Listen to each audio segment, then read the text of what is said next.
Welcome to the Spy Who Raised Me podcast. Conversations between a daughter and her father. Yes, you've guessed it, he was a spy.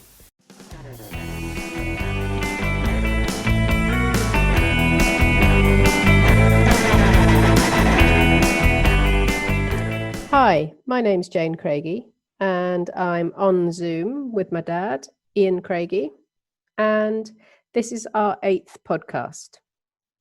And in this podcast, we're going to talk about a trip that we did to Afghanistan, which was a holiday, not the most likely destination for a holiday, but it was one of the many adventurous trips that we made as a family.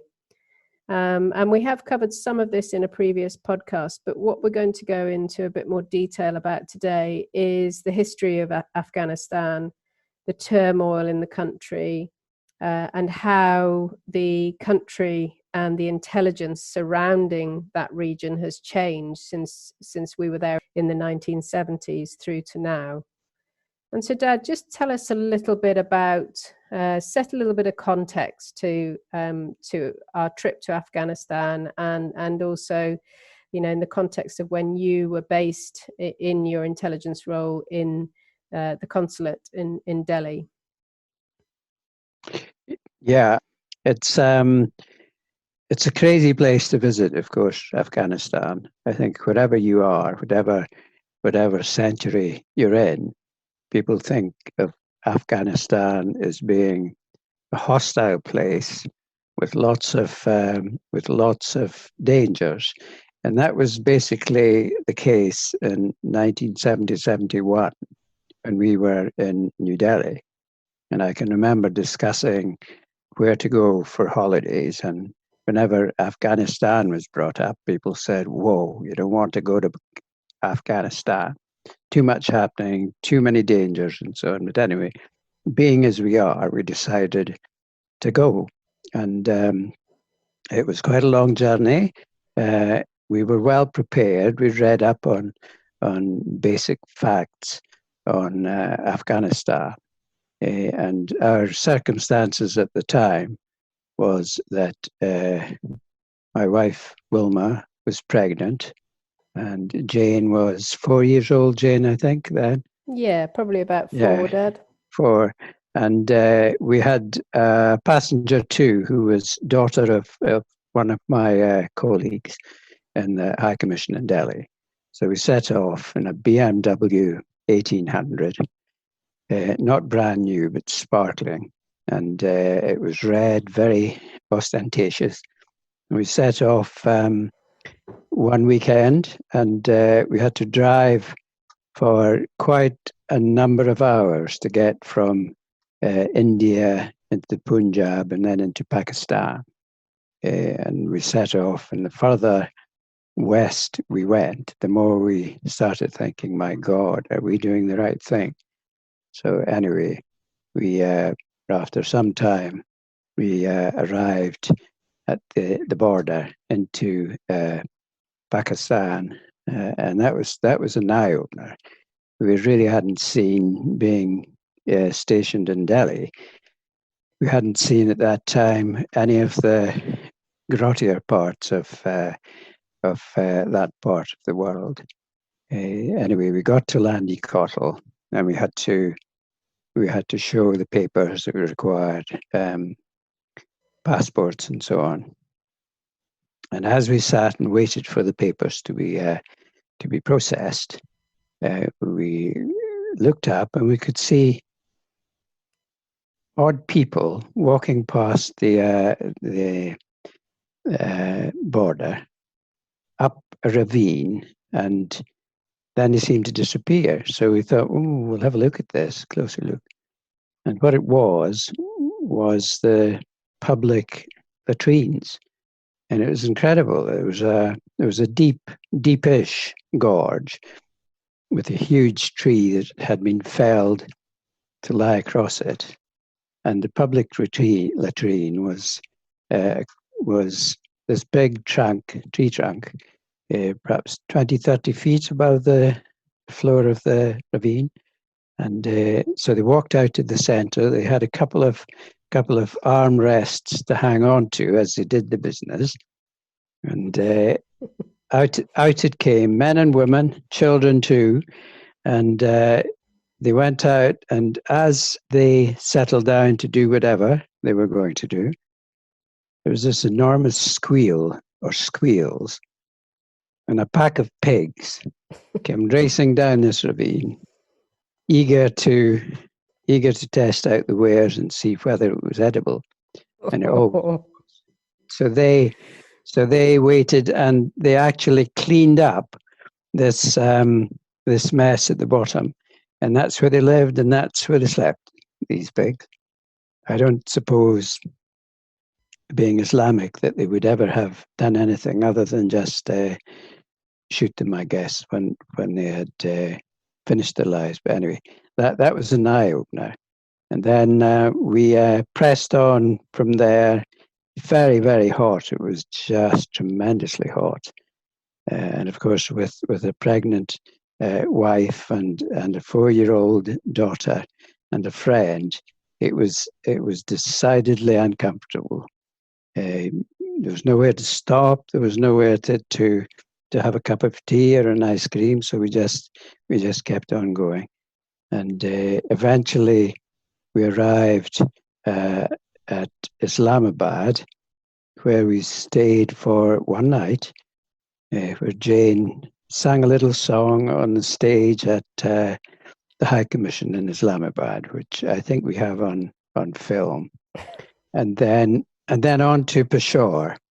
Now, Peshawar was the place where all the offices were, the offices for people checking passports and visas and so on. And we got there quite late. We were hot, we were tired, we needed something to drink, and we arrived, I think, about half an hour before this office closed.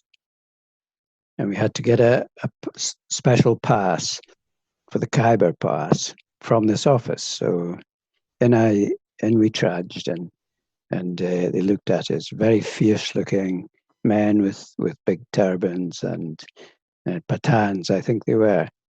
They didn't look at all friendly. So when we said that we were going that evening to through the Khyber Pass and up to the Salang tunnel, they shook their heads and said, no, you can't. It's too late. It's too late. So we hadn't booked any accommodation. So I thought, well, we'll try the old well-tried system of bottle of whiskey, which I had in the boot of the car. So I went and got it, and back upstairs to the office. And they're all looking a bit puzzled, thinking, oh, I wonder what's happening here. So we offered them the bottle of whiskey, and that was whisked off super fast. And the passes that we required for the Khyber were issued in 2 minutes, and off we went. Now, the Khyber Pass is a very, very frightening place. I found it, and I think the rest of the family did. It's part of the Hindu Kush, so there are massive walls of rock, quite a deep ravine, and driving through the Khyber Pass, we were specifically urged in Peshawar not to stop, because there were tribesmen who quite enjoy taking pot shots from the sides of the Khyber Pass. That didn't happen all that frequently, but nonetheless, it was a danger. And going through the Khyber Pass, we could see all the regimental placards that were attached to the side of the gorge, and that was really quite touching, quite emotional to look at some of the inscriptions. The Dorset Regiment, I think, was one of the infantry that had fought there. And when you think when that was. I mean, what in God's name were regiments from the UK doing in a place like Afghanistan? I mean, in those days, it wasn't a case of jumping on a flight and getting there. They had to wend the way across Europe and parts of Asia to get there. Absolutely crazy. But anyway, we quite enjoyed that part of the trip. Took many photographs, and trundled on up the pass towards the Salang Tunnel. And the Salang Tunnel was built by the Russians. It was completed in 1964, I think it was, and it was a convenient way of getting from Kyrgyzstan and from Russia, Kyrgyzstan, and through into Afghanistan. And of course, the Russians had a big interest in Afghanistan, if only because it was quite close to some of the hostile Western countries who had an eye on going through the Salang Pass and creating mischief in Russia. So that was very interesting. We stayed there for a while, having almost reached it in the BMW, which was a high compression car, and sort of conked out about half a mile from the tunnel entrance. Was that because of the altitude, Dad? As because of the altitude and the lack of oxygen. It certainly didn't like it, but we lodged up. Can you remember any of that, Jane? Yeah, vaguely, Dad. I vaguely remember. I can. It's funny, as children, you do remember some tense times, and I can remember a journey in a car and it being very tense. Yes. And I'm pretty sure, and it was in the mountains. I'm pretty sure that's when it was. Yeah, and one of the things that kept you amused was the snow. There were drifts of snow on the approach to the tunnel, and it was brown snow because of the dust and so on. So you had a great time standing in this with snowdrift, making snowballs and chucking them into the mouth of the Salang Pass.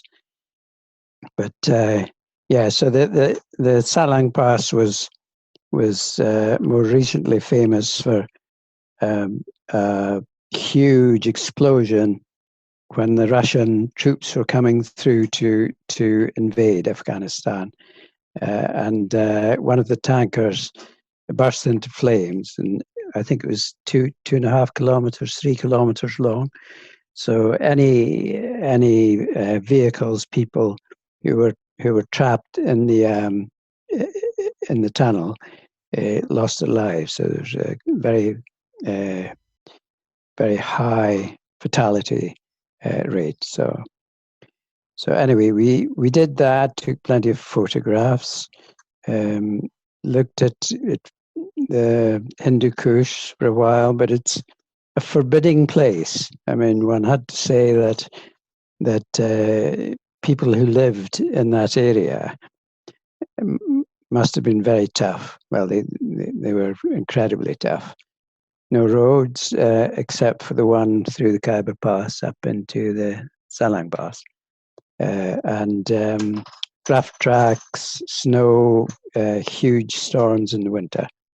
So that was the end of that. Was as far north as we went, anyway. And Dad, sorry to interrupt you, but I mean, the Khyber Pass, it's amazingly historic, and it's been a real choke point, hasn't it, for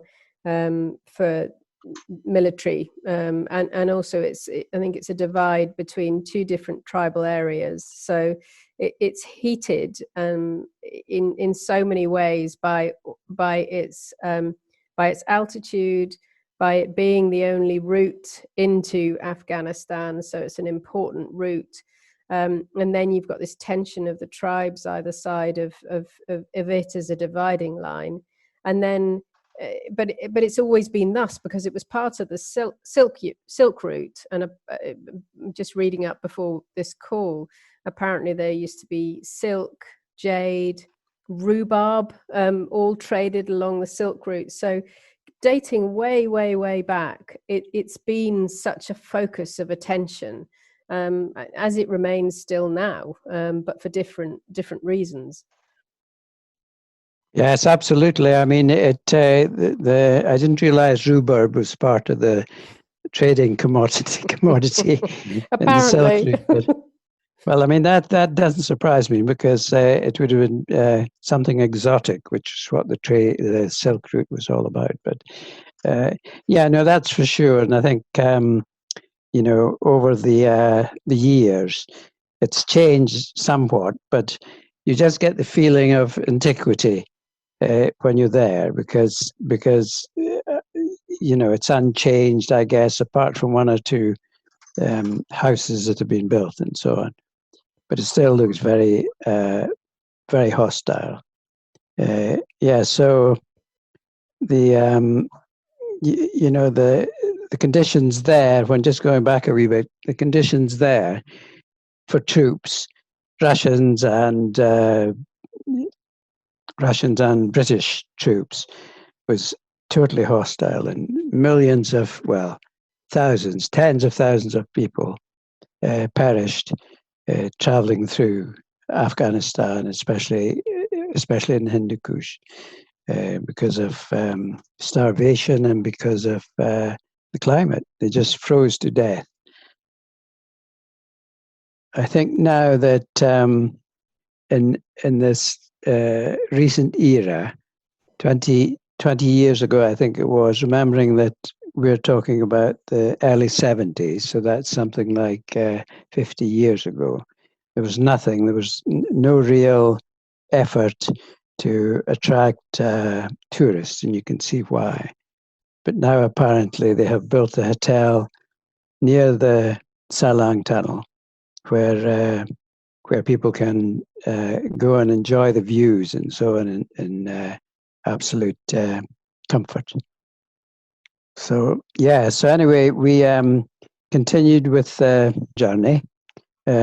Wilma suffering, Wilma, my wife, Jane's mum, suffering greatly because we were taking her to places that I guess was not sensible for a pregnant woman.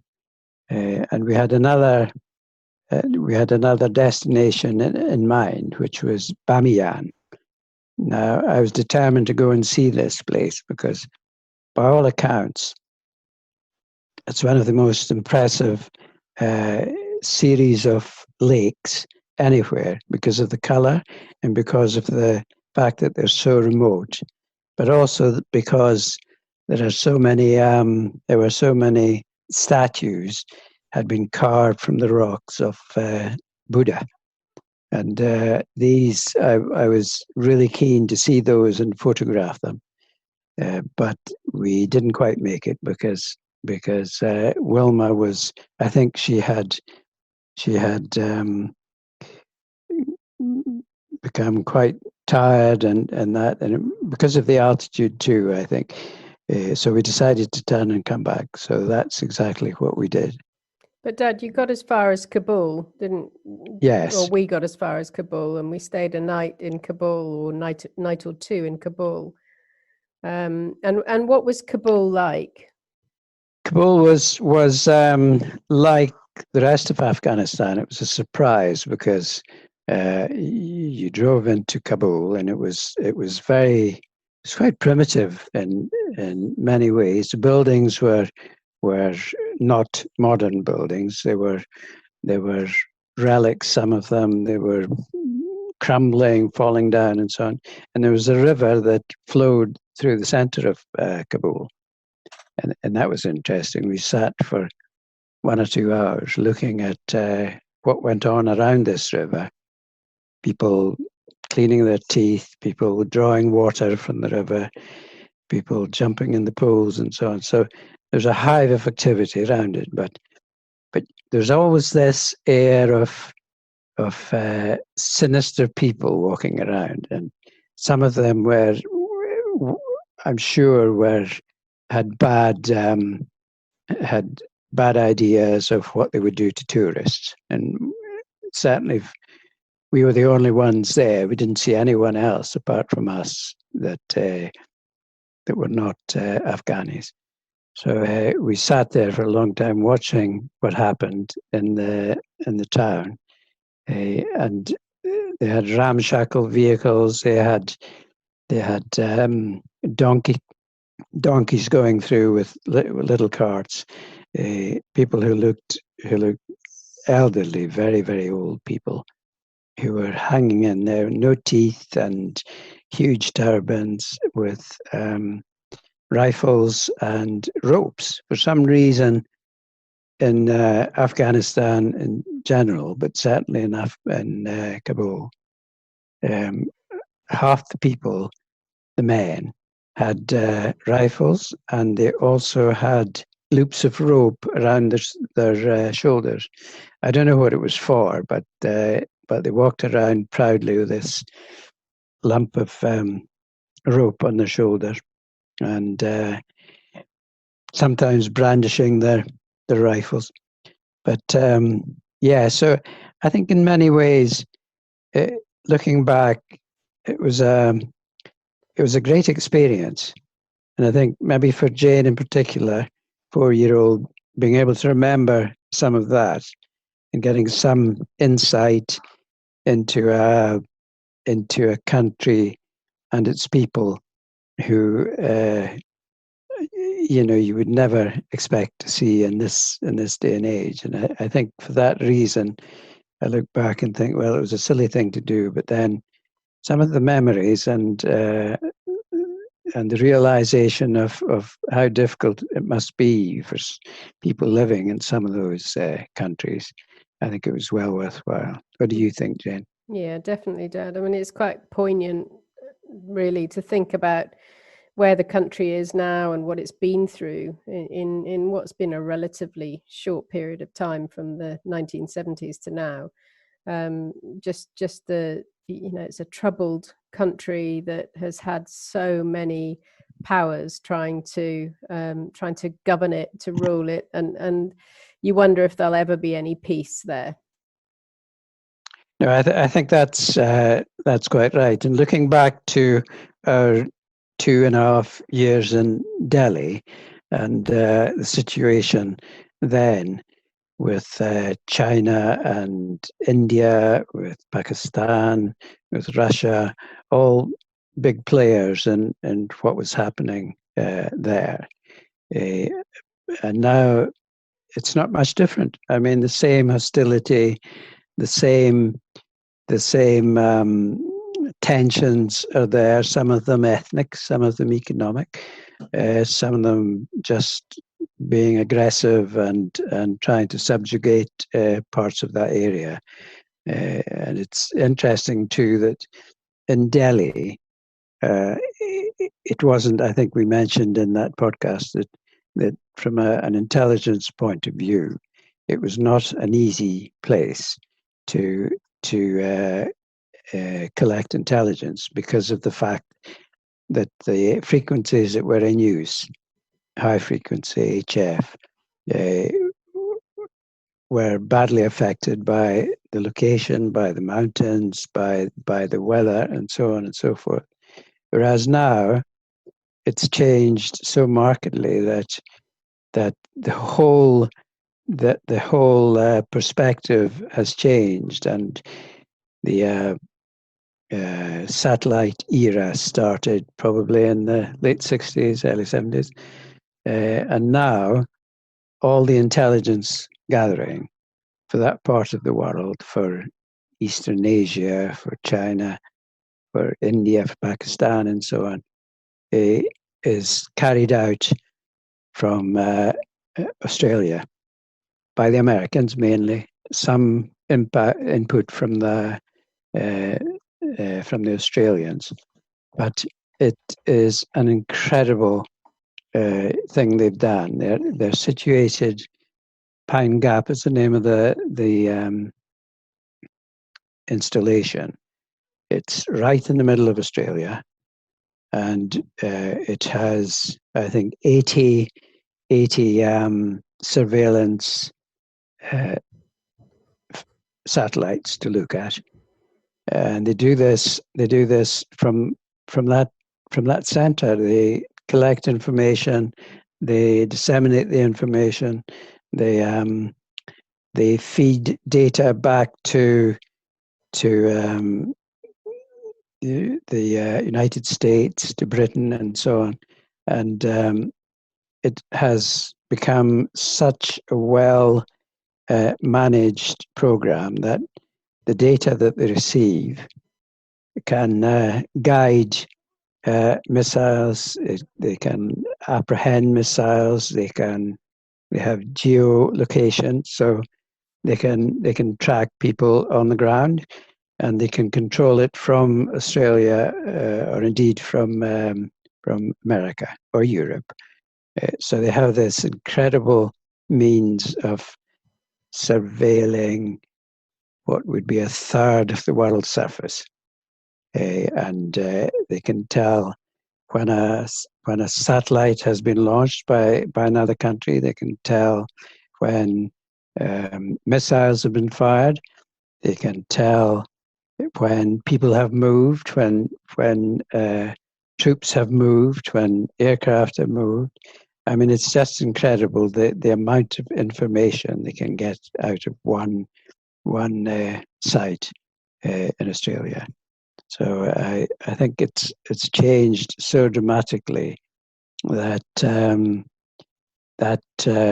China, Russia, and all these other countries in that part of the world must think, wow, they're listening to us all the time, and that is in fact the case, that they have so much ingress into various things. They can even home in on specific areas where people, terrorists and so on, are moving, like in Afghanistan, like in Pakistan. There's so much activity there, and you have 800 people sitting in the middle of Australia, plotting movement, plotting all sorts of intelligence. It's unbelievable. And Dad, so that collaboration that you see between nations, it's been important ever since you started your career started. But how does a decision like that get made between countries? How do the treaties form? So politically, what needs to happen for countries like America, Australia, and Britain to come to a decision like that? That investment in that capability at Pine Gap, which started in the late 60s, it was operational by the early 70s. That would have taken a huge commitment politically and also from a budgetary point of view. How does something like that evolve? Well, I think necessity is the answer to that, because it's so difficult to keep track of advances in technology, and also in movement of people, movement of troops. That they had to set up some sort of entity in the East that could keep up with what was happening in these countries, China, Russia, and so on and so forth. And the only way they could do that, because the resources that countries like Australia had, I think Britain probably too, and all the other countries who were part of that intelligence fraternity, none of them had the resources that America had. So America were always ready to safeguard their own position, and it's no different now, by spending and getting countries like Australia, like in the Middle East, where they have many bases, and they always had the power through the resources that they had to say, well, okay, we can set something up, but in return, we need to have this. We need to safeguard some of our own interests. So the host countries for facilities like Pine Gap would not necessarily lead to all the intelligence that station was gleaning, feeding back to the host country. So it was very much a case of the Americans getting what they wanted and being able to use it in a covert way sometime. And that's not an easy thing to do, to ask people to open up their country for some sort of surveillance facility like that, but agree not to accept some of the intelligence that was derived from it.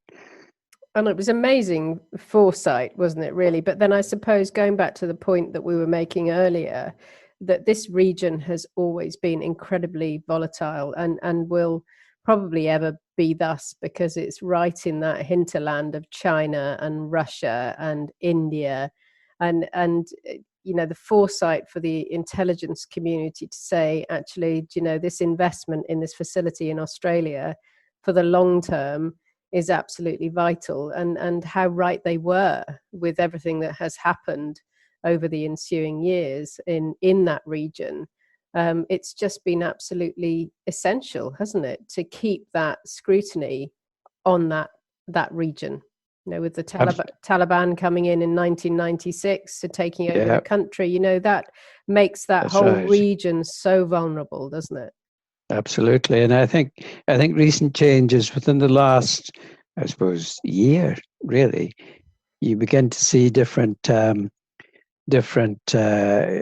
approaches by different countries. I mean, China now is very much on an aggressive, take control of different areas and so on.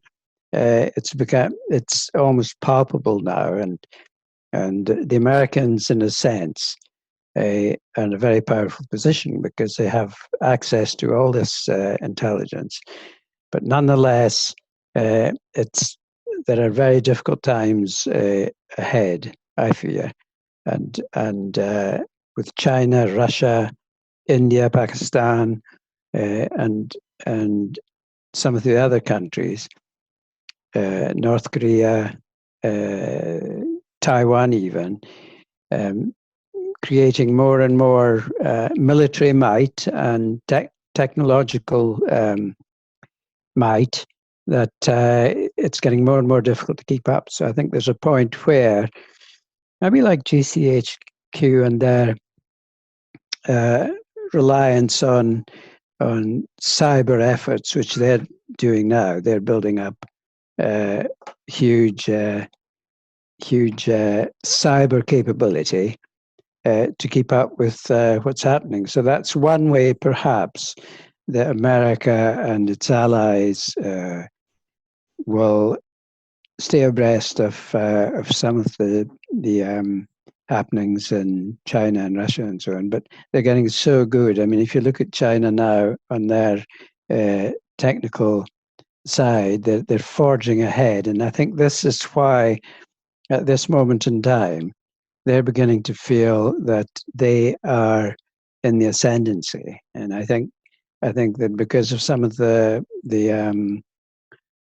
decisions that are being made in America, for example, they are weakening their position in the world, and it won't take long. It won't take long. Things move very quickly for them to begin to think, "Whoa, wow! The Chinese are ahead of us now, and the Russians won't be far behind." And Dad, this, that takes us on really to the position that we're in now, where we are emerging from the first wave of COVID lockdown, and with the COVID pandemic has come so many international ramifications. And one of the things that we're seeing is that China is almost utilizing it to its advantage. You know, the uncertainty. So any uncertainty in the world creates opportunity for power hungry countries. But from an intelligence point of view, thinking back to your role when you were working in government, how would this pandemic have made you feel as a team, and what sort of things would you be looking for in terms of power shifts as a result of something like COVID? Yeah, I mean, the thing about this era is that movement of data and facilities and so on gives some indication as to what countries are feeling and doing. Whereas 40, 50 years ago, it wasn't that easy. I mean, the scope of intelligence was far less than it is now because of satellites. I mean, satellites now, like I mentioned earlier, I mean, America can sit in Pine Gap in Australia and have a fairly good idea what's happening in a third of the world, just because they have satellites that they can control from Australia to pinpoint whatever's happening. And I think with the pandemic, I think the Chinese are doing a very sensible thing from their point of view, maybe less so the Americans, because they're an autocracy and because they're well, you have to say a communist state. They don't need to worry too much on human rights and things like that. So they can sit back and look at what the pandemic has done to people and to countries. They can judge the reaction and they can use that to their advantage, especially when you look at some of the technology that they have, like the big furore about Huawei. You know, if they can exploit that, they can certainly exploit that, and they have the technical wherewithal to do that. And because people are more or less forced to do what the state wants them to do, you don't have the wrangling that you do in Europe and America, where it has to go through a process of ratification and discussion, which might take years and years. In China, they just say, right, let's do it. And no one can do very much about that. I think that in a year or two's time, I think that we'll be saying, wow, China have come on tremendously. And that's why they've been so far-sighted in looking in Africa and, well, in many countries, getting the resources that they need. And they've done it so efficiently. I mean, they move in, they mine whatever minerals they require, and they keep the host country reasonably sweet so that they can continue to do that. The Americans haven't done that. Europe hasn't done that to the same extent. I think China is going to be in a very strong position. Also, with China aren't averse to creating links with other countries like Russia, which is happening now. They have lots of cooperation for various things. So it's all very interesting. It is. And I was listening to, so during COVID, one of the things I've been doing is listening to lots and lots of podcasts.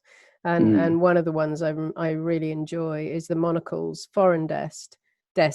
And one of the interviews was with a diplomat a British diplomat who was talking about how historically nations like China, diplomacy has been very much about the carrot and the stick. But because there's much less that China now needs from the world, then the carrot, what can you lure them with? What can you bargain with them to create that diplomatic transaction? there is less that you can do from either a carrot or a stick perspective. So knowing what you do about diplomacy and diplomats, how do you think that barter capability, the loss of that barter capability, will be affecting how diplomats feel in the Western world?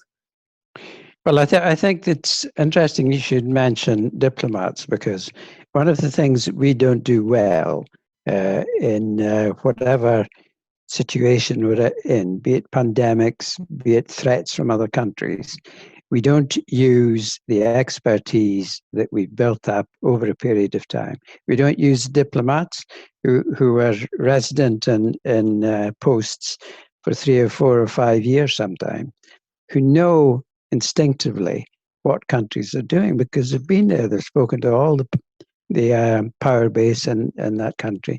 And I mean, now some of the, I mean, you hear it in podcasts, but certainly some of the interviews from some of the ex-ambassadors are so informative, so much inclusive of all the factors and so on. They understand it. They understand the people, and I think that probably it's time they started using some of those, rather than people who have come through an academic education, who have no feel for people, for foreign governments, for ways of life and so on.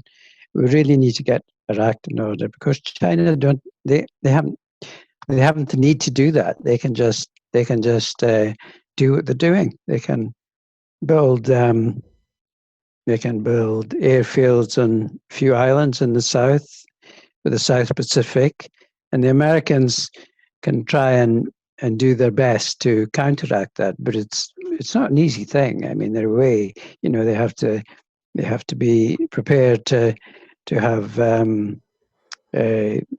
battle cruisers and aircraft carriers in situ, ready to react. But China are in a very strong position, I think, at the moment.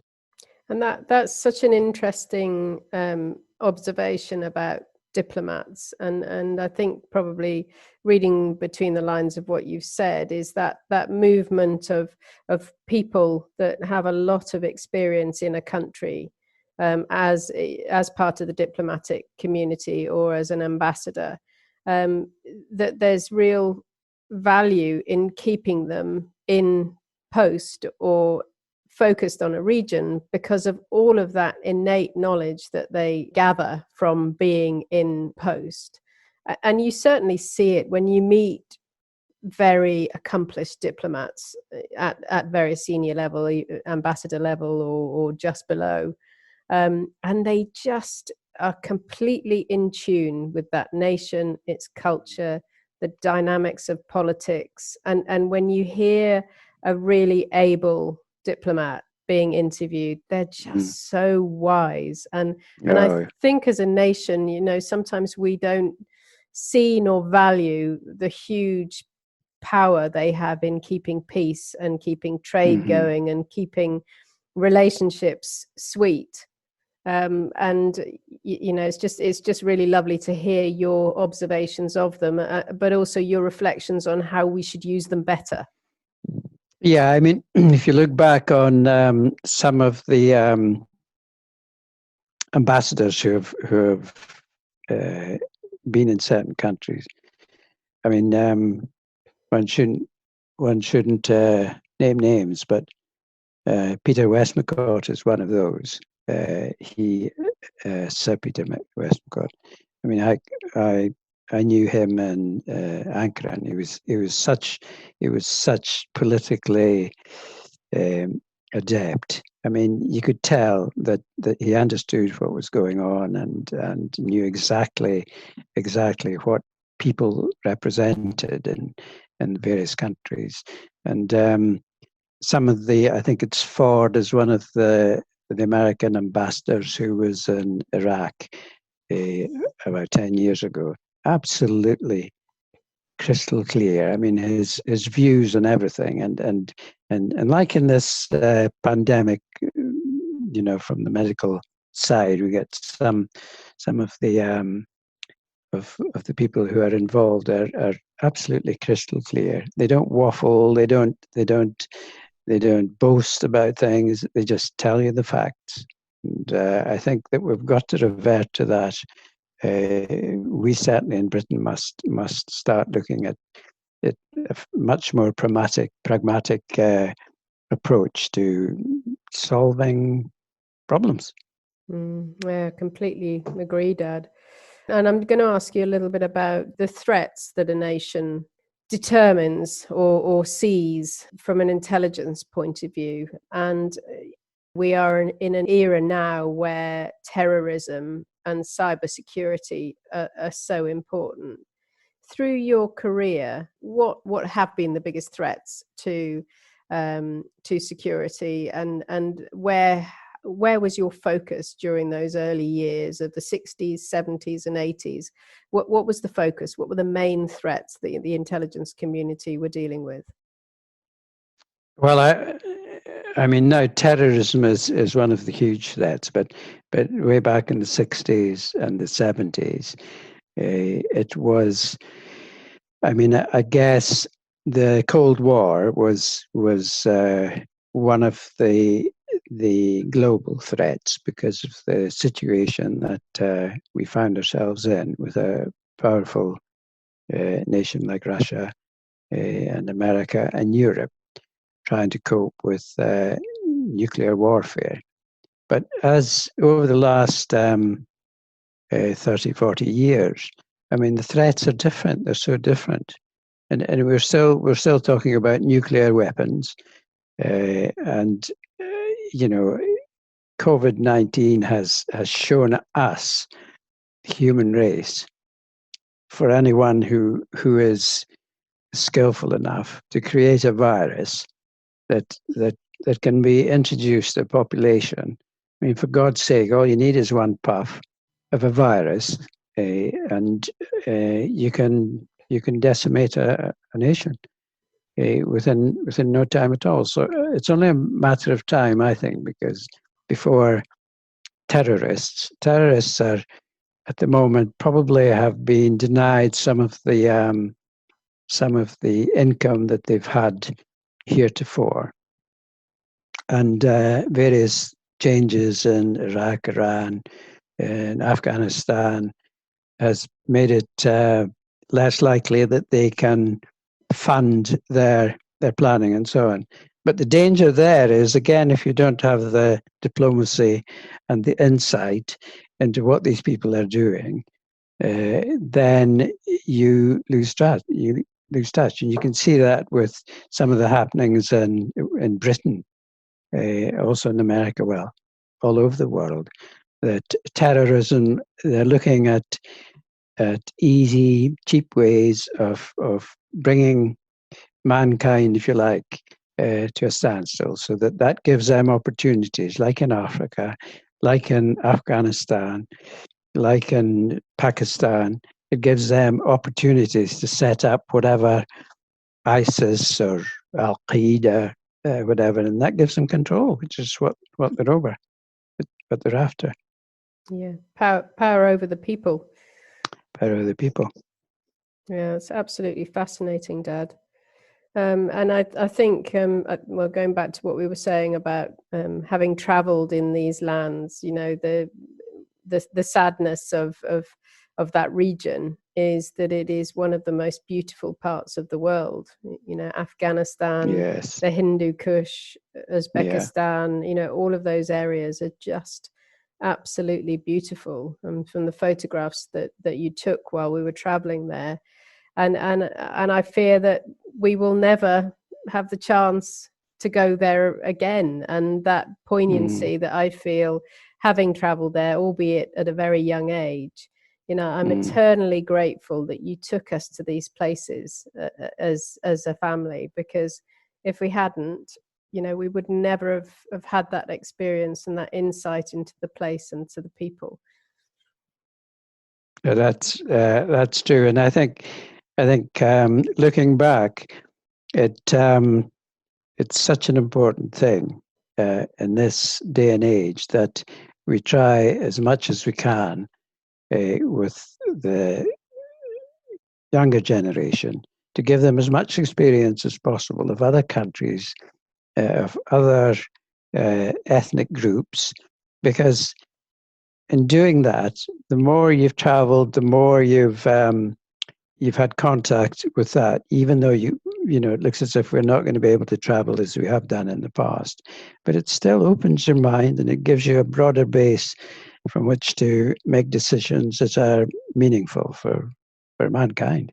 Oh, I completely agree, Dad. And I always, and you probably feel the same way, but I can always tell when I meet people who have traveled a lot, they just have another dimension to them, don't they? They see things differently. They're more accepting of people, of differences, and I think that is the beauty of proper travel, where people really do immerse themselves in a culture. Yes. And that takes time, doesn't it? You've got to spend time in a place to be able to really imbibe that whole culture. And I actually think, my core job is focused on agriculture, and I think if you understand the land and the agriculture of a country, and its landscape, there's so much that you understand about its essence.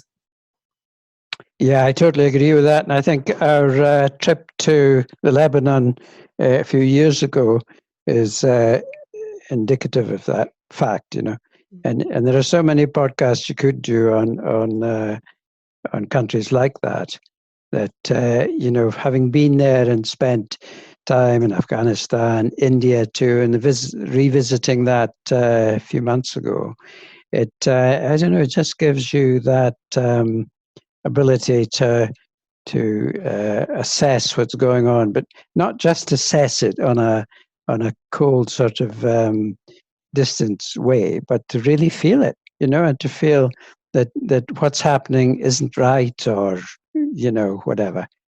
Yeah, hear to that, Dad.